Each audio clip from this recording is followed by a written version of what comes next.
우리가 매일 듣는 뉴스? 그거 사실 새로운 소식 아닙니다. 그저 가장 진부하고 낡은 이야기의 무한 반복일 뿐이죠. 철학자 헨리 데이비드 소로가 남긴 뼈를 때리는 한마디입니다. 혹시 저만 이렇게 느끼는 걸까요? 요즘 온라인이든 오프라인이든 주변을 둘러보면 짙은 절망의 냄새가 납니다. 미래에 대해 이야기할 때 눈빛이 반짝이는 사람보다 한숨부터 쉬는 분들이 부쩍 늘었어요. 끝이 안 보이는 전쟁 때문이든 인간을 대체한다는 인공지능 때문이든 말이죠. 이해합니다. 충분히요. 세상은 지난 세기에도 미친 듯이 변했지만 지금의 속도는 차원이 다릅니다. 기하급수적이라는 말로도 부족하죠. 우리가 TV나 노트북, 휴대폰 화면을 켜는 순간 무슨 일이 벌어지나요? 속보, 칼럼, 분석 기사들이 쓰나미처럼 밀려 들어옵니다. 그리고 그 대부분은 미디어가 그려낸 지옥 같은 현실을 우리 뇌리에 더 깊이 박아 넣을 뿐입니다. 구체적인 내용을 굳이 나열하진 않겠습니다. 정치판의 진흙탕 싸움, 이민자 문제, 좌우의 극단적인 대립, 그리고 전 세계적인 유혈 사태, 이 끝없는 정보의 독성 폐기물들이 우리 머릿속으로 쏟아져 들어옵니다. 여러분이 감정을 가진 보통 사람이라면 이 홍수를 그저 지켜보는 것만으로도 멀쩡할 수가 없습니다. 이건 단순히 정치 성향이 극단적으로 바뀌는 문제 정도가 아닙니다. 팬데믹 때 휴지를 1년치나 사재기하고 멀쩡한 여행 계획을 공포심 때문에 취소해버리는 것처럼 여러분의 일상적인 판단력을 마비시킵니다. 하지만 진짜 무서운 건 따로 있습니다.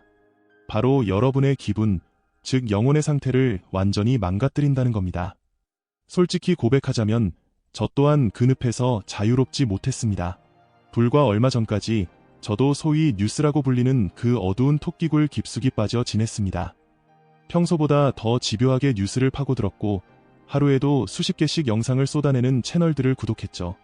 그들은 민주주의 수호나 진실폭로라는 그럴듯한 명분을 내세워 세상의 온갖 비극을 제 눈앞에 들이밀었습니다. 하지만 곧 끔찍한 사실을 깨달았습니다.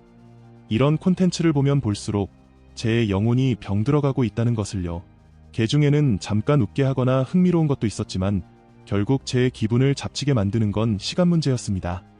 세상에 암울하고 비관적인 소식에 뇌를 절여놓는 건 차라리 세상 모르고 살 때보다 저를 훨씬 더 불안하게 만들었습니다. 그 늪에 깊이 빠질수록 세상을 바라보는 제 시선은 잿빛으로 변해갔죠. 아주 단순하고도 무서운 이치입니다. 그리고 장담컨대 저만 이런 경험을 하는 건 아닐 겁니다. 재미있는 건 아니 사실 소름 끼치게 의도된 것이지만 여러분이 유튜브 영상 몇 개를 보거나 SNS 게시물을 몇 번 클릭하는 순간 알고리즘은 귀신같이 알아챕니다. 여러분이 무엇에 반응하는지를요. 알고리즘의 목표는 단 하나, 여러분의 분노와 불안을 클릭으로 바꾸는 겁니다. 그래야 조회수가 오르고 광고주에게 돈을 뜯어낼 수 있으니까요. 그래서 한번 이 분노 유발과 우울 조장의 폭주 기관차에 올라타면 뛰어내리기가 정말 어렵습니다. 결국 저는 인정했습니다. 뉴스와의 관계, 아니 뉴스를 통해 세상을 대하는 제 태도가 완전히 병들었다는 것을요. 저도 모르는 사이에 제 삶을 잠식해버린 이 암울한 인생관을 도려내기 위해 무언가 조치가 필요했습니다. 그래서 스스로에게 물었습니다. 뉴스에서 쏟아내는 이 저주 같은 소식들로부터 내 마음을 지킬 방법은 없을까? 사방에서 터지는 나쁜 일들에 멘탈이 털리지 않고 대처할 수 있을까? 모든 게 무너져 내리는 것 같은 이 세상에서 도대체 어떻게 삶을 즐길 수 있단 말인가? 다행히도 삶의 부정적인 면에 집착하는 우리 인간의 본성을 꿰뚫어 본 고대의 지혜와 실용적인 조언들이 분명히 존재했습니다. 이 영상은 단순한 위로가 아닙니다. 제가 직접 겪고 찾아낸 이 혼란 속에서 살아남기 위한 생존 가이드입니다. 저처럼 오늘날의 불안한 시대를 걱정하며 잠 못 이루는 분들께 이 영상이 강력한 해독제가 되기를 바랍니다. 자, 그럼 이제부터 당신의 뇌를 청소할 준비되셨나요? 시작합니다. 제가 이 뉴스의 늪에서 허우적거릴 때 동아줄처럼 잡았던 책이 하나 있습니다. 바로 롤프 도벨리의 뉴스 다이어트입니다. 그는 이 책을 단순한 자기계발서가 아니라 더 행복하고 지혜로운 삶을 위한 독립선언문이라고 부릅니다. 여기서 도벨리는 아주 급진적인, 어쩌면 미쳤다고 생각할 수도 있는 제안을 던집니다. 뉴스를 끊어라. 줄이는 게 아니라 아예 끊어버려라. 아마 지금 당장 반박하고 싶은 분들 계실 겁니다. 아니, 알씨, 그건 너무 무책임한 거 아니야? 시민이라면 세상 돌아가는 꼴은 알아야지. 전염병이 돌면 마스크를 써야 할지 말지 알아야 할 거 아냐? 놀랍게도 도벨리는 이 논리를 정면으로 박살냅니다. 냉정하게 한번 따져봅시다. 뉴스의 99%는 여러분의 실제 삶과 아무런 관련이 없습니다. 만약 여러분이 스위스의 평화로운 산골 마을에 살고 있다고 칩시다. 지구 반대편 방글라데시에서 홍수가 났다는 소식이 여러분의 오늘 하루의 1%라도 영향을 미칩니까? 물론 나는 도덕적인 사람이라 피해자들을 돕고 싶어서 보는 거야 라고 하실 수 있습니다. 훌륭합니다. 하지만 재난 상황을 파악하고 기부하기 위해 굳이 자극적인 뉴스 헤드라인을 소비할 필요는 없습니다. 구호단체 웹사이트에 직접 들어가세요. 거기엔 기자의 과장된 멘트 대신 진짜 필요한 정보와 팩트가 있습니다. 그게 훨씬 더 깊이 있고 신뢰할 수 있는 방법이죠. 이 뉴스의 무용성을 간파한 건 도벨리뿐만이 아닙니다. 숲속의 현자 헨리 데이비드 소로도 이미 오래전에 깨달았죠. 그는 뉴스를 혐오했습니다. 그에게 뉴스는 자연과 신, 그리고 내면의 평화라는 진짜 중요한 것들을 방해하는 소음일 뿐이었습니다. 소로가 보기에 뉴스는 고장난 레코드판 같았습니다. 항상 똑같은 패턴의 반복이죠. 강도 사건, 총격 사건, 한두 번 읽어봤으면 원리는 다 똑같습니다. 그런데 왜 우리는 매일 아침 내가 가볼 일도 없는 도시에서 일어난 끔찍한 범죄 디테일을 뇌에 주입하고 있을까요? 소로의 말에 저는 전적으로 동의합니다. 지식의 관점에서 냉정하게 물어봅시다. 뉴스가 여러분에게 진짜 새로운 통찰력을 줍니까? 아니면 그저 어제와 똑같은 패턴에 내 인생엔 하등 쓸모없는 소음입니까? 소로는 뉴스를 가십이라 부르며 그걸 읽는 사람들을 참하시며 남 험담하는 노부인들에 비유했습니다. 솔직히 말해서 요즘은 한 손에 커피나 맥주를 들고 심각한 표정으로 정치 뉴스를 논하는 우리 남자들도 그 노부인들과 다를 게 하나도 없습니다. 소위 속보라고 뜨는 것들을 보세요. 패턴이 보이지 않나요? 지도자들의 말싸움, 시위, 전쟁 위협, 중동의 긴장, 미러 갈등, 배우만 바뀔 뿐 시나리오는 똑같습니다. 물론 그 사건들이 중요하지 않다는 게 아닙니다. 제 질문은 이겁니다. 그 비극을 매일 실시간으로 지켜보는 게 당신의 삶을 더 낫게 만드나요? 저를 예로 들어보죠. 저는 홍콩에 살고 있습니다. 지구 반대편 스웨덴의 강도 사건이나 런던의 시위 소식이 제게 무슨 소용입니까? 심지어 푸틴과 시진핑이 만난다는 뉴스조차도 당장 제가 내일 출근하거나 저녁장을 보는 데에는 아무런 도움도 되지 않습니다. 더 비참한 건 우리가 이 모든 걸 지켜보면서도 할 수 있는 게 아무것도 없다는 사실입니다. 통제할 수 없는 거대한 비극을 계속 쳐다보면 남는 건 딱 하나, 무력감과 우울뿐입니다. 결국 우리는 세상을 온통 전쟁터이자 붕괴 직전의 지옥으로 착각하게 됩니다. 자, 여기까지 뉴스가 내 인생에 쓸모없다는 건 인정했습니다. 그렇다면 이제 더 심각한 문제를 파헤쳐보죠. 과연 그 쓸모없는 뉴스조차 믿을 만하기는 한 걸까요? 솔직히 고등학교 때 배운 건 거의 다 까먹었습니다. 하지만 사회 선생님이 해주신 이 한마디만큼은 제 뇌리에 박혀 있습니다. 바로 선택적 지각입니다. 선생님은 이렇게 설명하셨죠. 세상에서 벌어지는 수억 가지 일들 중 카메라 렌즈에 담기는 건 0.0001%도 안 된다. 즉, 우리가 뉴스라고 믿는 건 세상의 전체 모습이 아니라 누군가가 의도적으로 잘라낸 극히 일부의 조각이라는 겁니다. 그리고 그 조각은 종종 실제보다 훨씬 부풀려지고 왜곡되어 전달됩니다. 이게 무슨 뜻일까요? 여러분이 뉴스를 통해 세상을 보고 있다고 믿는 그 순간 사실은 누군가가 아주 정교하게 편집한 연출된 현실을 소비하고 있다는 뜻입니다. 더 무서운 건 그 편집자들의 의도가 진실이나 객관성이 아니라는 점입니다. 대형 언론사든 방구석에서 방송하는 유튜버든 그들을 움직이는 동력은 딱 하나입니다. 돈입니다. 조회수, 클릭, 광고 수익이죠. 닐 포스트먼은 그의 명저 죽도록 즐기기에서 이미 예언했습니다. 우리는 정보를 얻는 게 아니다. 그저 오락거리를 소비하고 있을 뿐이다. 한번 가슴에 손을 얹고 생각해 봅시다. 여러분은 어떤 사안에 대해 깊이 있는 논문이나 책을 읽고 판단하십니까? 아니면 틱톡 1분 영상이나 비닐을 쓰고 마이크에 대고 소리 지르는 유튜버의 말을 듣고 세상을 판단하십니까? 물론 비닐을 쓴 게 잘못됐다는 건 아닙니다. 저도 가끔 쓰니까요. 문제는 우리의 집중력이 금붕어 수준으로 짧아지면서 뉴스도 점점 더 자극적인 쇼가 되어간다는 겁니다. 재미가 없으면 여러분은 바로 스크롤을 내려버리니까요. 그래서 뉴스는 더 분노하고 더 극적이고 더 우울해야만 살아남습니다. 균형 잡힌 시각, 깊이 있는 분석, 그런 건 돈이 안 되니 쓰레기통으로 들어가는 거죠. 여기에 출판 편향이라는 함정까지 더해집니다. 인간의 뇌는 본능적으로 좋은 소식보다 나쁜 소식에 반응합니다. 예를 들어볼까요? 북해풍력발전소에 아름다운 인공 산호초가 생겼습니다. 혹은 서울의 거리가 10년 전보다 훨씬 안전해졌습니다. 이런 뉴스는 클릭이 안 나옵니다. 재미없거든요. 대신 곧 경제가 붕괴한다, 전쟁이 임박했다 라고 외쳐야 돈이 됩니다. 나쁜 뉴스, 오보, 악의적인 부정, 이것들이 미디어를 지배하는 이유는 단순합니다. 그게 장사가 되기 때문입니다. 이쯤에서 철학자 쇼펜하우어의 통찰을 빌려오겠습니다. 그는 저널리즘을 드라마 예술이라고 불렀습니다. 그리고 기가 막힌 비유를 하나 남겼죠. 저널리스트들은 직업적으로 경보를 울리는 자들이다. 그들은 마치 작은 개와 같다. 무엇이든 움직이기만 하면 닥치는 대로 지저대기 때문이다. 지금 당장 유튜브 뉴스 채널들을 훑어보세요. 빨간 화살표, 충격적인 썸네일, 속보라는 글자들. 쇼펜하우어의 말 그대로 아닙니까? 움직이는 모든 것에 지저대는 작은 개들의 합창. 우리가 이걸 과연 정보라고 부를 수 있을까요? 아니면 그저 잘 짜인 드라마일까요? 오해하지 마세요. 세상에 나쁜 일이 없다는 게 아닙니다. 전쟁은 일어나고 비극은 존재합니다. 하지만 뉴스가 보여주는 것처럼 세상 모든 곳이 지옥불에 타고 있는 건 아닙니다. 자, 이제 여러분은 딜레마에 빠질 겁니다. 그래, 뉴스가 쓰레기인 건 알겠어.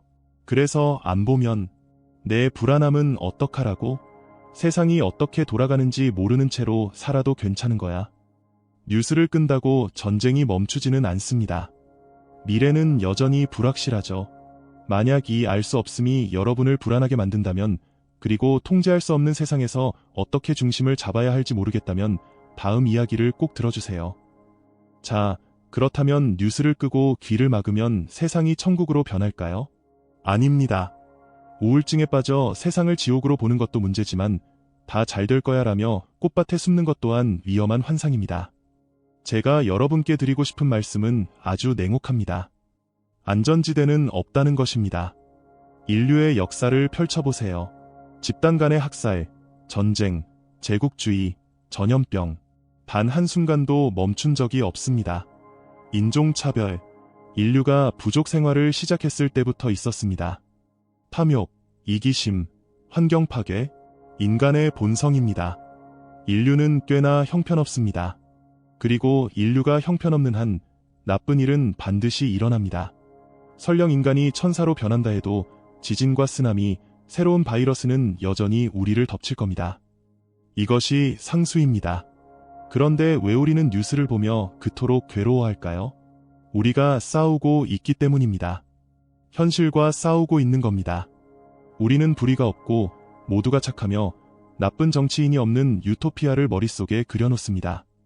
그리고 그 이상적인 그림과 뉴스에서 보여주는 시궁창 같은 현실 사이의 괴리감 때문에 고통받습니다. 왜 저런 사람이 대통령이지? 왜 사람들은 저렇게 이기적이지? 여러분이 외국인 노동자에 대해 거부감을 갖고 있다고 칩시다. 하지만 당장 식당에만 가도 서빙하는 외국인 직원을 마주하게 됩니다. 여러분이 특정 정치인을 혐오한다고 칩시다. 하지만 TV를 켜면 그의 얼굴이 나옵니다.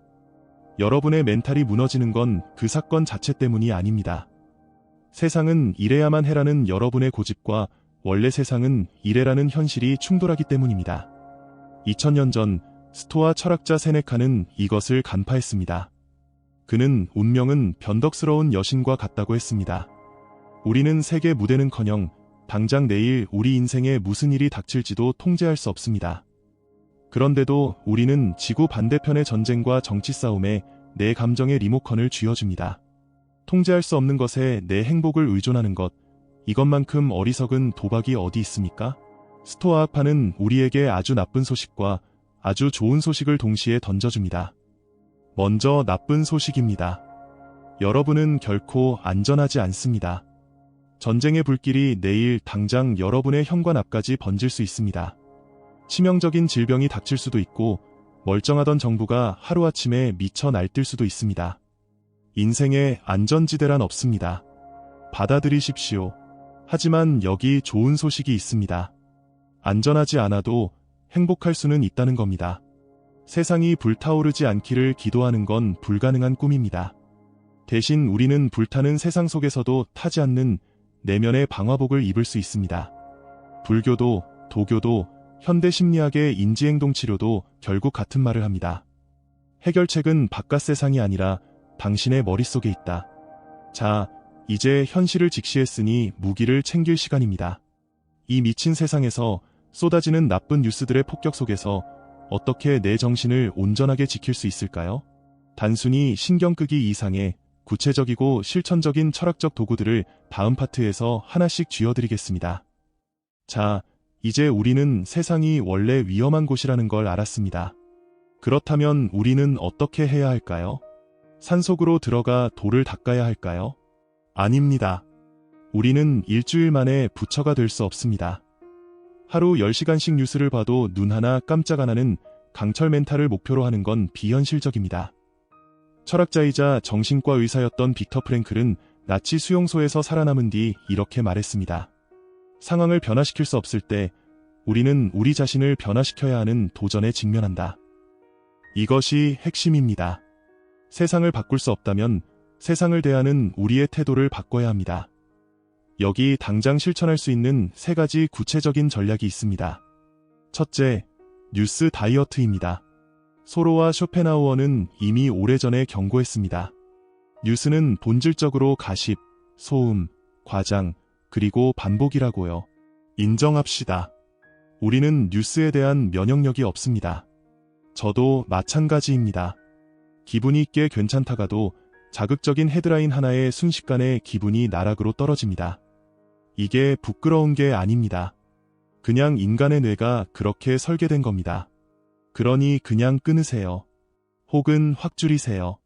여러분의 정신건강을 해치는 음식은 안 먹으면서 내 정신을 해치는 정보는 꾸역꾸역 삼키십니까? 특히 댓글창은 절대 보지 마십시오. 그곳은 분노와 혐오가 뒤섞인 오물 구덩이입니다. 그들과 논쟁하는 건 사람이 아니라 알고리즘과 싸우는 것과 같습니다. 이길 수 없는 싸움입니다. 세상 돌아가는 건 알아야 하지 않냐고요? 그렇다면 하루 종일 뉴스 채널을 틀어놓는 대신 일주일에 한 번 주요 기사 요약본을 받아보는 것만으로도 충분합니다. 둘째, 수용입니다. 스토아 학파는 이것을 아모르 파티, 즉 운명을 사랑하라고 표현합니다. 세상은 불공평합니다. 나쁜 놈들이 잘 먹고 잘 살기도 합니다. 이 사실에 저항하고 화를 내봤자 타들어가는 건 여러분의 속뿐입니다. 수용은 포기가 아닙니다. 내리는 비를 멈추게 하려고 소리를 지르는 대신 우산을 펴는 것입니다. 피할 수 없는 것을 받아들이면 역설적으로 엄청난 해방감이 찾아옵니다. 그래, 올 테면 와라. 나는 준비가 됐다. 이렇게 마음먹는 순간 두려움은 사라집니다. 세네카의 명언을 기억하십시오. 우리는 현실보다 상상 속에서 더 고통받는다. 막상 닥쳐보면 여러분의 상상만큼 끔찍한 일은 별로 없습니다. 여러분은 생각보다 강합니다. 셋째, 무상함을 기억하는 것입니다. 오늘 뉴스가 세상이 끝날 것처럼 떠들어도 기억하십시오. 영원한 것은 없습니다. 로마의 황제 마르쿠스 아우렐리우스는 세상은 변화 그 자체일 뿐이다 라고 했습니다. 코로나19가 한창일 때를 떠올려 보세요. 평생 마스크를 벗지 못할 것 같았고 인류가 끝장날 것 같았습니다. 뉴스는 24시간 내내 공포를 팔았습니다. 하지만 지금은 어떻습니까? 우리는 그 시절을 거의 잊어가고 있습니다. 20년 뒤에는 역사책의 한 줄로 남을 겁니다. 불교에서는 이것을 팔풍이라고 합니다. 기쁨과 슬픔, 칭찬과 비난, 이 모든 바람은 불어왔다가 반드시 지나갑니다. 그러니 여러분, 이성적인 믿음을 가지십시오. 신에 대한 믿음이 아니라 변화에 대한 믿음입니다. 역사가 증명하듯 아무리 끔찍한 겨울도 결국 봄에게 자리를 내어줍니다. 오늘 여러분을 잠 못 들게 하는 그 뉴스도 결국 사소한 과거가 되어 사라질 것입니다. 그것도 생각보다 아주 빠르게 말이죠. 뉴스를 끄고 고개를 들어 지금 여러분의 삶을 살아가십시오. 안전지대는 없지만 평화는 여러분 안에 있습니다. 오늘도 당신은 한 걸음 더 나아갔습니다. 그럼 다음 시간까지 부드럽게 걸으며 깨어있기를 바랍니다.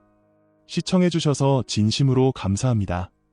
당신의 성장을 돕는 안내자, 알씨였습니다.